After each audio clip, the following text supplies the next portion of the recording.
Hello guys and welcome back to my channel. तो actually आज मेरा है आरपी कार्ड का कलेक्शन।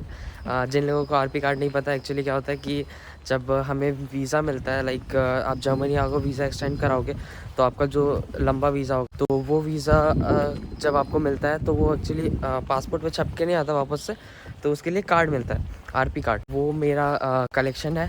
तो मेरा अपॉइंटमेंट है 8-10 और अभी 7 हो रहे हैं सुबह के। तो मैं उसे लेने जा रहा हूँ और लेता हूँ, फिर आपको बताता हूँ कितना वीज़ा मिला है, मैंने एक्सटेंड करा तो कैसे कैसे क्या प्रोसेस था, क्या डॉक्यूमेंट्स लगे, सब कुछ बताता हूँ। Nächste Haltestelle Rennbahnkreuz.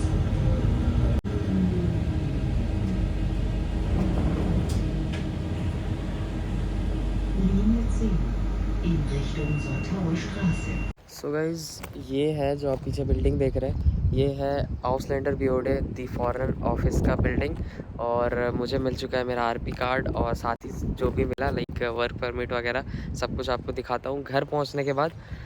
एक्चुअली अभी मेरी क्लासेस भी है। सुबह सुबह का मुझे मिला था अपॉइंटमेंट 8-10 की, तो अभी वो अपॉइंटमेंट हो गया। एक्चुअली वो थोड़ा वहाँ पे टाइम ज़्यादा लग गया क्योंकि मेरे से पहले जो करा रहे थे उनका कुछ इशू आ रहा था, तो जो भी है 5-10 मिनट डिले होता है। तो मुझे मिल गया है कार्ड और वर्क अलाउनिश जो इनका पेपर होता है वर्क परमिट। तो अब चलते हैं। पहले तो अपनी यूनी जाते हैं क्योंकि मेरी क्लासेस है फिर 9:45 से। तो फिर जब मैं आपको फिर मैं जब घर जाऊंगा तो आपको दिखाता हूँ कि कैसे क्या मिलता है और कैसे कैसे होता है, और इनफैक्ट सारा प्रोसेस स्टार्टिंग से बताऊँगा किस तरह से मैंने अपॉइंटमेंट लिया, किस तरह से सारी प्रोसेस हुई, क्या डॉक्यूमेंट्स रिक्वायर्ड थे, सारे कुछ आपको बताता हूँ। तो ये जो प्लेटफॉर्म है लाइक अगर आप हाल में कराओगे तो जो नियरेस्ट इसमें जो ट्रैम स्टेशन है वो है स्विम हाला। ये स्टॉप है स्विम हाला। बस आपको यहाँ से रोड क्रॉस करके आना है और फिर पीछे बस सामने ये बिल्डिंग है इनका। तो चलते हैं घर, फिर आपको दिखाते हैं आगे।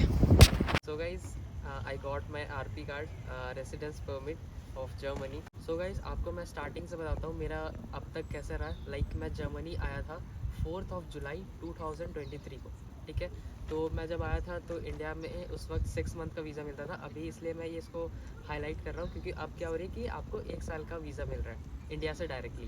तो क्या है कि मेरे टाइम पे 6 मंथ का वीज़ा मिल रहा था, तो मैं उस वक्त आया और मेरा जो वीज़ा एक्सपायरिंग का टाइम था वो मिड दिसंबर के आसपास था। तो जब दिसंबर आने वाली थी लाइक वीज़ा एक्सटेंशन का काम आपको लगभग 1.5 महीने पहले तो करना ही चाहिए। और इसके लिए जो भी रिक्वायर्ड डॉक्यूमेंट्स है मैं आपको आगे बताता हूँ। मेरा उस टाइम दिसंबर के करीब मिड ऑफ दिसंबर के करीब मेरा वीज़ा एक्सपायर होने वाला था। तो मैं उस समय क्लाउसल में था, क्लाउसल ज़ेलरफील्ड एक यहाँ का छोटा शहर है। तो वहाँ पे मैं लैंग्वेज कर रहा था जब मैं आया था। तो उस वक्त मैं लैंग्वेज स्कूल में इनरोल्ड था। तो मैंने अपॉइंटमेंट लिया क्लाउसल में। क्लाउसल का जो आउसलैंडर भी होते हैं जो ऑफिस है फॉरनर ऑफिस, वो गौसलार पड़ता है, तो उसके जस्ट बगल आप सिटी कह लो, तो वहाँ ऐसा है। तो मैंने अपॉइंटमेंट लिया और फिर मेरा अपॉइंटमेंट में वहाँ पे मैं गया अपने सारे डॉक्यूमेंट्स लेके। तो इसमें क्या हुआ किया कि मेरा जो क्योंकि मैं किसी यूनिवर्सिटी में इनरोल नहीं था, मैं लैंग्वेज कर रहा था एक तरह से कि मैं एक लैंग्वेज स्टूडेंट हूँ यहाँ पे फ़िलहाल उस समय जब मैं था जर्मनी में। तो मुझे वहाँ पे फ्रिक्शन दिया गया। फ्रिक्शन क्या होता है? फ्रिक्शन बेसाइनिंग ये होता है पेपर वीज़ा, आप कह सकूँ मैं आपको, जो पासपोर्ट में प्रिंट होकर आता है उसी तरह आपको एक पेपर में प्रिंट करके एक वीज़ा दिया जाता है जो कि मुझे 3 मंथ्स का मिला था। और ये प्रॉपर आप इसमें जर्मनी में रह सकते हो, कोई इशू नहीं है, प्रॉपर आपका वीज़ा ही है। बस वो आपको जब आप उनका ये कहना था ना कि आप जब यूनिवर्सिटी में इनरोल हो जाओ, लाइक मैं स्टूडेंट कॉलेज के लिए आया था, तो ये होता है स्टूडेंट कॉलेज ऐसा है कि आप आओ, आप जब तक इनरोल ना हो, क्योंकि प्रॉपर यूनिवर्सिटी होता नहीं हमारे पास, तो आप जब तक किसी यूनिवर्सिटी में इनरोल ना हो तब तक आपको वो वीज़ा नहीं देते, लाइक रेसिडेंस परमिट नहीं देते। आरपी कार्ड जो आपको मैं दिखा रहा हूँ ये नहीं मिलता। ये पहले मिल जाता था, पहले लैंग्वेज स्टूडेंट्स को भी, जब वो लाइक मेरे जो पहले फ्रेंड्स थे यहाँ पे जो same university same language school से लैंग्वेज करा उन्होंने, और उसके बाद फिर वहाँ पे गए हम एक्सटेंड कराने। उनका जब वो एक्सटेंड कराने गए तो उनको प्रॉपर 2-2 साल का वीज़ा मिला था आरपी कार्ड के साथ, तो उसमें कोई उनको इशू नहीं आई थी। लेकिन अभी क्या है कि रूल्स वगैरह काफ़ी स्ट्रिक्ट हो गए हैं जर्मनी के। तो अभी आप लैंग्वेज स्टूडेंट हो, आपका आगे का सब कुछ देखा जाएगा कि ठीक है आपका लैंग्वेज आई थिंक इतना इतना टाइम पे हो जाएगा। तो मेरा बस लास्ट वही कोर्स बचा हुआ था, तो वो ख़त्म हुआ। तो फिर भी उन्होंने मुझे 3 मंथ्स का वीज़ा दिया कि इसके बाद आप समर सेमेस्टर आने वाला था, लाइक दिसंबर के से कुछ पहले का बात है, एप्लीकेशन वगैरह स्टार्ट हो जाते हैं। तो कि आप एप्लीकेशन करके आप एनरोल हो सकते हो, तब तक का मुझे उन्होंने समय दिया। और फिर उन्होंने मुझे वो 3 मंथ का फ्रिक्शन पेपर वीज़ा जो होता है वो दे दिया। इसके बाद मेरा लैंग्वेज ख़त्म होता है, फिर मेरा STK मेरा हाल में एडमिशन हो जाता है। तो क्या होता है कि फिर मैं हाले आ जाता हूँ रहने के लिए। मेरा यहाँ पे वापस से मेरे को सिटी रजिस्ट्रेशन करना होता है, और जो भी यहाँ का प्रोसेस होता है, लाइक आप जहाँ भी रहो यहाँ पे जर्मनी में, आप किसी भी सिटी चेंज करो तो आपको वापस से मेल्डिंग वापस से ट्रांसफ़र कराना पड़ता है। जैसे कि मेरा पहले काउंसिल का रजिस्ट्रेशन था, तो अब मुझे फिर हाले का करना हुआ। तो ये सब मेरा जब सब डन हो गया, तो फिर इस बीच में से फिर इंडिया भी जाना था, और वो 3 मंथ्स का वीज़ा मेरा जो था मिड फ़ैब के आसपास का था, तो फिर वो भी एक्सपायर होने का टाइम आ गया था। 6 फ़ैब का वो अपॉइंटमेंट एक्चुअली मिला कैसे, वो भी मैं आपको बताता हूँ कि इनकी जो वेबसाइट है इसमें कोई इशू आ रही थी, आई डोंट नो क्या दिक्कत था। तो क्या था कि उसमें अपॉइंटमेंट का ऑप्शन नहीं आ रहा था। तो अपॉइंटमेंट का ऑप्शन नहीं आ रहा था, तो मैंने उनका मेल आईडी जो ऑक्सलेंडर भी होता है, जो फॉरेन ऑफिस होता है यहाँ का हाले का, उसको मैंने मेल करा कि मेरा वीज़ा जो है वो अबाउट टू एक्सपायर है, और मुझे इंडिया भी जाना है कि कुछ प्रॉब्लम की वजह से मुझे इंडिया जाना था कुछ 1-1.5 मंथ के लिए। तो इसलिए ये वीडियो भी मैं लेट बना रहा हूँ, अभी वो वापस आके ये सब कंटिन्यू कर रहा हूँ। तो क्या हुआ कि मैं फिर उनको मेल करा कि मेरा अपना सारा बात बताया कि मेरा एडमिशन हो गया हाल ही में, और उसके बाद मेरे पास सारे डॉक्यूमेंट्स हैं, और मैं अपना वीज़ा एक्सटेंड करना चाहता हूँ, मेरा वीज़ा भी एक्सपायर होने वाला है। तो उसके बाद उन्होंने एक फॉर्म भेजा, जो फॉर्म आपको मिलता है, आप फिज़िकली भी अगर जाते हो फॉरेनर ऑफिस, तो आपको फॉर्म देंगे, उसमें आपको सारा अपना पर्सनल डिटेल भरना होता है, और जो भी डॉक्यूमेंट जो भी आपको रिक्वायर्ड होगा वो आपको देना होता है, उसका कॉपी देना होता है, या फिर कई बार वो कॉपी खुद से भी निकाल लेते हैं अगर आपके पास ना हो तो ऐसा था। तो मैंने उनको मेल करा, तो उन्होंने फॉर्म भेजा, मैंने अपने सारे डॉक्यूमेंट्स भी भेजा, बट उन्होंने टर्मिन नहीं दिया, वो लेट कर रहे थे। तो मैं क्या किया कि ऐसे होता है यहाँ पे कि आपका हर ट्यूसडे को आप बिना अपॉइंटमेंट के जा सकते हो, जो ऑफिस होती है वहाँ पे इन हाले। मैं आपको हाले की बात बता रहा हूँ, क्योंकि हाले में मैंने ऐसा देखा, क्योंकि मेरे कुछ फ्रेंड्स थे यहाँ जिनको भी अपॉइंटमेंट में दिक्कत हो रहा था, तो उन्होंने मुझे बताया कि आप जो है ट्यूसडे को डायरेक्टली जा सकते हैं, एक दिन होता है ये जो। तो मैं ट्यूसडे को दोपहर के आसपास 2-2:30 के आसपास का टाइम हो रहा था, मैं वहाँ पे गया और अपने सारे डॉक्यूमेंट्स लेके। अब मैं आपको ये बता देता हूँ कि मुझे अपॉइंटमेंट मिली नहीं थी, ठीक है। मैंने अपने सारे डॉक्यूमेंट्स अपने पास रख लिया। उसके बाद फिर मैं डायरेक्टली 2-2:30 के आसपास 1 से 2 बजे ऐसे कुछ हो रहा था, 1 से 3 कुछ टाइमिंग था, अभी 2 मंथ हो गया इस बात को। तो मैं गया डायरेक्टली अपना सारा डॉक्यूमेंट्स वगैरह लेकर।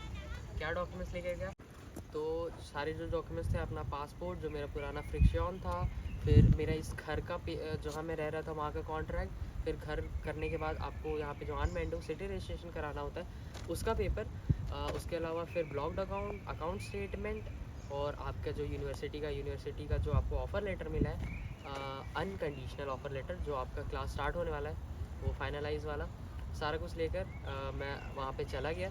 उसके बाद फिर वहाँ पे काफ़ी भीड़ थी, लाइक हर कंट्री के लोग थे, काफ़ी लंबी लाइन थी अच्छी खासी लंबी लाइन थी गेट से दूर तक।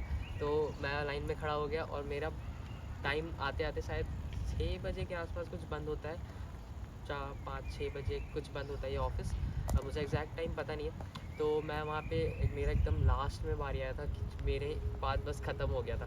तो ऐसे नहीं, मेरे के बाद और लोग थे, बट उन्हें फिर बोला गया कि आप फिर बाद में आएँ, क्योंकि अब वो बंद हो रहा था।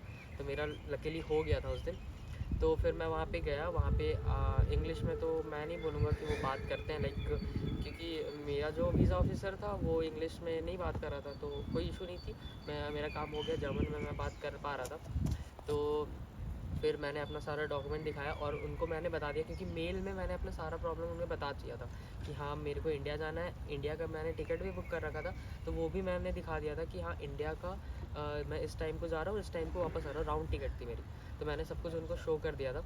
तो इसके बाद मैंने सारा डॉक्यूमेंट उनको दिया, सामने रखा और वो फॉर्म दे दिया जो भर के मुझे देना होता है। लाइक मैंने उनको ऑनलाइन भेज दिया था, तो उनको मैंने अपना ईमेल एड्रेस बता दिया कि मैं अपना सारा इशू आपको बता चुका हूँ, तो वो ईमेल एड्रेस अपने सिस्टम में सर्च करके वो चेक कर लिया कि हाँ मेरा क्या बात है, मेरे को कुछ बताना भी नहीं हुआ एक्चुअली वीज़ा एक्सटेंशन में।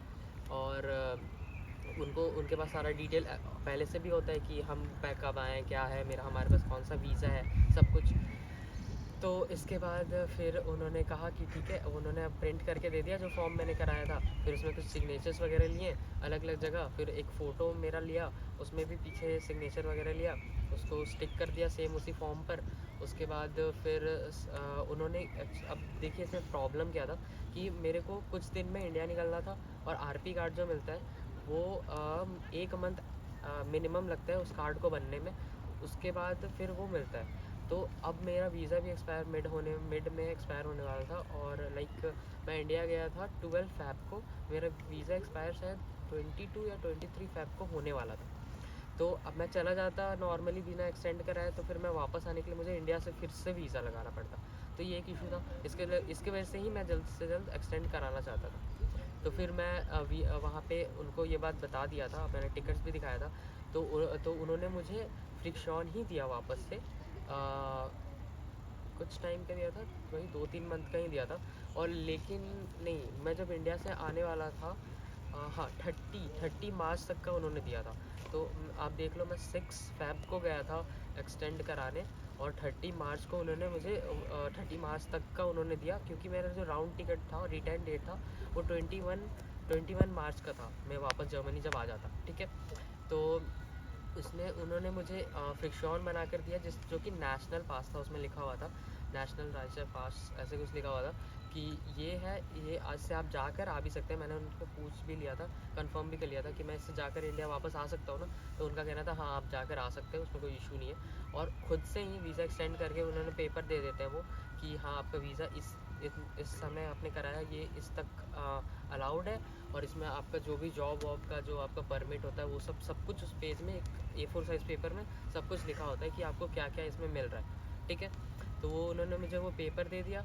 और फिर क्या होता है कि आपको आरपी कार्ड के लिए हर सिटी का अलग सिस्टम हो सकता है। तो हाल ही में क्या था, आरपी कार्ड के लिए अपॉइंटमेंट नहीं लेनी पड़ी, वो खुद से ही अपॉइंटमेंट उन्होंने मेरा बुक कर मुझे 2 अप्रैल, जो मैं आपको स्टार्टिंग में दिखाया, 2 अप्रैल अभी का 2 अप्रैल 8 सुबह के 8:10 का मुझे अपॉइंटमेंट दे दिया। तो मैं आया जब 21 मार्च को वापस, उसके बाद फिर मैं मुझे वो आरपी कार्ड मिल गई जो मेरा अपॉइंटमेंट का टाइम था। बस मैं वहाँ पे गया, और हाँ एक मेन चीज़ मैं भूल गया, जो वीज़ा एक्सटेंशन का फ़ी होता है वो होता है आपका 100 यूरोज़ का। और क्योंकि उन्होंने मुझे फ्रिक्शन भी दिया था, तो फ्रिक्शन जो आप पेपर वीज़ा होता है उसका जो फ़ीस होता है 13 यूरो होता है, 13 यूरो। तो मैं एक्चुअली क्या हुआ था इशू कि मैं कैश लेकर नहीं गया था जब मैं वीज़ा एक्सटेंड करा रहा था, मेरे पास था कार्ड। वो लोग कार्ड पेमेंट लेते हैं, बट उनका कार्ड मशीन ख़राब था। तो उन्होंने कहा कि ठीक है आप वो कर दिए सारा प्रोसेस। उन्होंने कहा जब आप आरपी कार्ड लेने आओगे तब आप पे कर देना।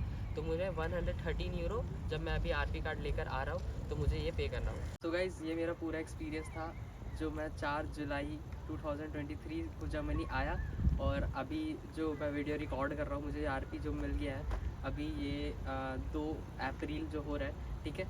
तो अब तक का ये मेरा पूरा एक्सपीरियंस था वीज़ा का। होप करता हूँ मैं आपको सारा डिटेल दे दिया होगा।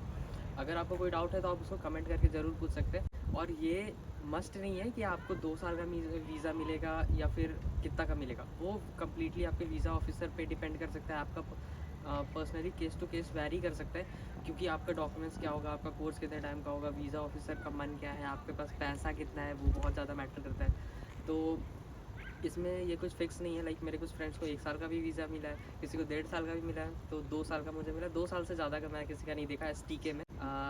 हाल ही में तो मैंने 2 साल से ऊपर का नहीं देखा है, बट बर्लिन में एक भैया है मेरे, तो उनका वो भी एसटीके कर रहे हैं, तो उनको लेकिन 2.5 साल का वीज़ा मिला है। तो लाइक ये वैरी कर सकता है, ये कम्प्लीटली वैरी कर सकता है। तो होप करते हैं आपको सारी इन्फॉर्मेशन मिल गई होगी। अगर आपको वीडियो पसंद आया तो make sure to subscribe my channel and do like share and comments. तो मिलते हैं आपसे नेक्स्ट वीडियो में, तब तक के लिए बाय बाय।